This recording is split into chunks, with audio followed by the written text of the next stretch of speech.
The world watched with bated breath in early April 2025 as tensions soared in the Taiwan Strait.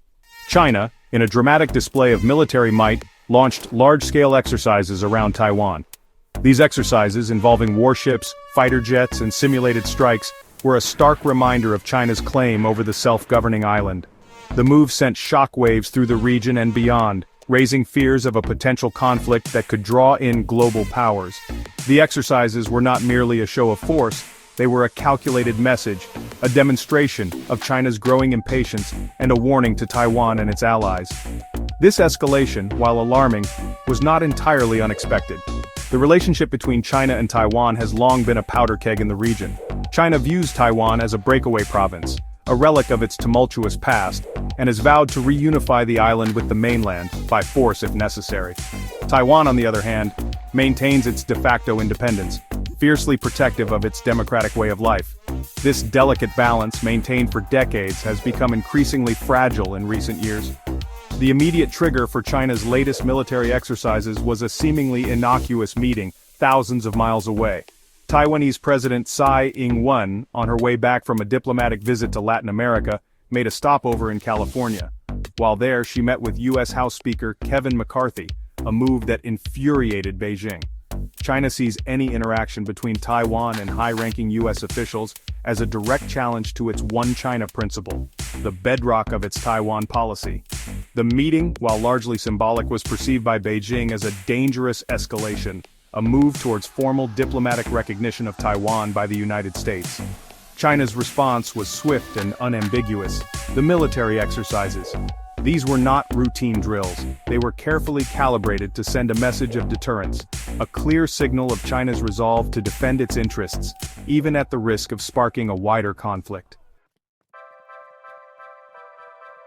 To truly grasp the gravity of the situation, one needs to delve into the historical tapestry of the China-Taiwan relationship. The two entities have been intertwined for centuries, their fates forever linked by geography, culture, and conflict. The seeds of the current impasse were sown in the aftermath of the Chinese Civil War in 1949. Defeated by Mao Zedong's communist forces, the nationalist government, led by Chiang Kai-shek, fled to the island of Taiwan, establishing a government in exile. For decades, both sides claimed to represent the legitimate government of all of China, resulting in a protracted standoff. However, over time, Taiwan underwent a remarkable transformation. It shed its authoritarian past, embracing democracy and economic liberalization, becoming a beacon of prosperity and freedom in the region. China, too, embarked on its own path of economic reforms, emerging as a global power. Despite these changes, the fundamental issue remained unresolved. China never renounced the use of force to achieve reunification, viewing Taiwan as an integral part of its territory. Taiwan, meanwhile, sought to maintain its de facto independence, bolstering its defenses and seeking international support. This precarious equilibrium, while preventing an all-out war, has been punctuated by periods of heightened tension and military posturing. The 1990s witnessed a brief thaw in relations, with both sides engaging in dialogue and economic cooperation.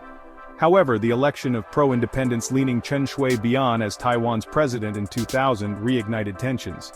Chen's successor, Ma Ying-jeou, adopted a more conciliatory approach, leading to a period of relative calm. However, the election of Tsai Ing-wen in 2016, from the traditionally pro-independence Democratic Progressive Party, marked a turning point. Tsai, while advocating for maintaining the status quo, has refused to endorse the One China principle, further straining ties with Beijing.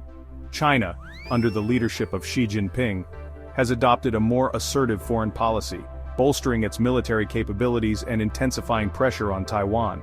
This assertive posture, coupled with Taiwan's growing international engagement, has created a volatile mix, pushing the two sides closer to the brink. The meeting between Tsai Ing-wen and Kevin McCarthy, while seemingly insignificant on the surface, carried immense symbolic weight. For China, it was a blatant violation of its core interests, a transgression that could not go unanswered.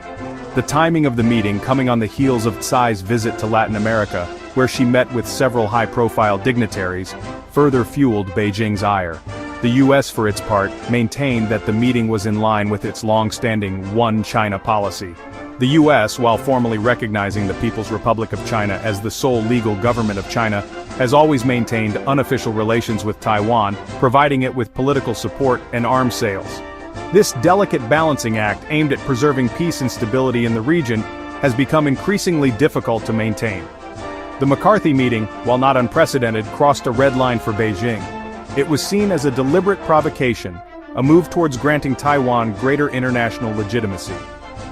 China's response was swift and calculated. The military exercises, launched within hours of the meeting, were a clear message of deterrence, a demonstration of China's resolve to defend its interests. The exercises were not merely a symbolic gesture. They were carefully designed to simulate a blockade of Taiwan, a scenario that would have devastating consequences for the island nation. Chinese warships encircled the island, while fighter jets conducted simulated strikes on key targets. The message was clear. China was prepared to use force if necessary to prevent Taiwan from moving towards formal independence. The April 2025 exercises were not the first time China had flexed its military muscles in the Taiwan Strait. However, these drills were different. They were larger in scale, longer in duration, and more sophisticated than anything seen before. They involved a wide array of military hardware, showcasing China's growing military might and its ability to project power far from its shores. According to defense analysts, the exercises involved dozens of warships, including destroyers, frigates, and amphibious assault ships. Hundreds of fighter jets, including China's advanced J-20 stealth fighters, participated in simulated air battles and bombing runs. China also deployed its DF-26 intermediate-range ballistic missiles, dubbed the Guam Killer, for their ability to strike U.S. bases in the Pacific. The exercises were designed to test China's ability to conduct a joint operation involving all branches of its military. They included live fire drills, electronic warfare simulations, and amphibious landing exercises, all aimed at simulating a full-scale invasion of Taiwan. While the exercises were conducted far from Taiwan's shores, they sent a chilling message to Taipei and its allies. China's growing military capabilities are a source of increasing concern for the United States and its allies in the region. China's military budget has more than doubled in the past decade, and it has invested heavily in developing advanced weapon systems, including hypersonic missiles and aircraft carriers. These investments have eroded the U.S. military's technological edge and raised the stakes of any potential conflict in the region.